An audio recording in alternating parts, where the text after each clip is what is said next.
Hello everyone, আজ আমাদের বাড়ি এসেছে আমার একটা খুব প্রিয় কাছের বান্ধবী।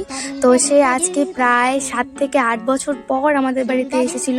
যখন আমরা ক্লাস 3 না 4-এ পড়েছি তখনই এসেছিল, সেই ছোট্টবেলায়।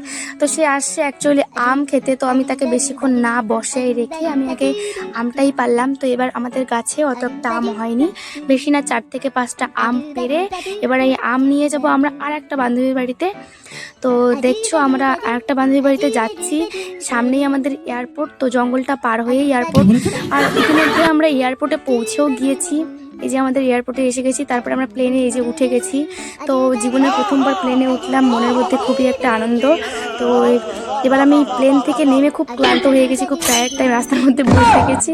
তো এবার দেখো আমাদেরকে এয়ারপোর্ট থেকে আমার বান্ধবী ড্রপ করতে আসছে, অসংখ্য ধন্যবাদ তাকে। তো এখন বান্ধবী আমাদেরকে থারে করে নিয়ে যাবে। তো বান্ধবী দুইটা আমার পেছনে বসলো আর আমি সামনে। তো থারটাতে উঠতে খুব ভালো লাগছিল। তো দেখো আমরা তো যাচ্ছি বান্ধবীর বাড়িতে। এই যে আমার বান্ধবীর বাড়িতে চলে আসি, আর প্রত্যেকের বাড়ি নিজের বাড়িতে রাজপ্রাসাদ মনে হয়, নিজের বাড়িতে, তার রাজপ্রাসাদে আমরা চলে আসছি।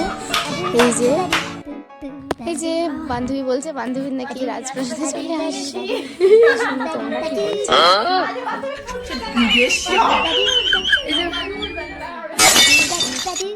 বান্ধবী কি সুবিধা দিয়েছে এগুলো?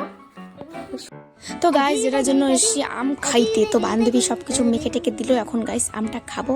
আমি জানি আমটা খুব টেস্টি হয়েছে, আর খুব মিষ্টি আর খুব টক, সব কিছু একসাথে খুব ঝাল, আমার মুখটা ওরকম। তো গাইস খুব টেস্টি হয়েছে। এই যে আমার বান্ধবী, এই যে বান্ধবীরা খাচ্ছি আমরা। তো এখন গাইস আমাদেরকে বান্ধবী আবার এয়ারপোর্টে ড্রপ করতে চলে আসছে, আমরা যাচ্ছি থারে করে। তো বান্ধবী তো আসলো, অনেকটাই আসলো রাস্তা। এবার বান্ধবী যাবে বাড়ি, আমাদেরকে রেখে আমরা প্লেনে ইতিমধ্যে উঠে গেছি। তো যাচ্ছি বাড়ি। তোমাদের যদি ভিডিওটা ভালো লাগে অবশ্যই লাইক, কমেন্ট, শেয়ার, আর প্লিজ পেজটাকে ফলো অ্যান্ড সাবস্ক্রাইব। তো এই বান্ধবী আমাকে টাটা দিল, আর আমি ওকে এয়ারপোর্টে ছেড়ে বাড়ি যাচ্ছি। টাটা।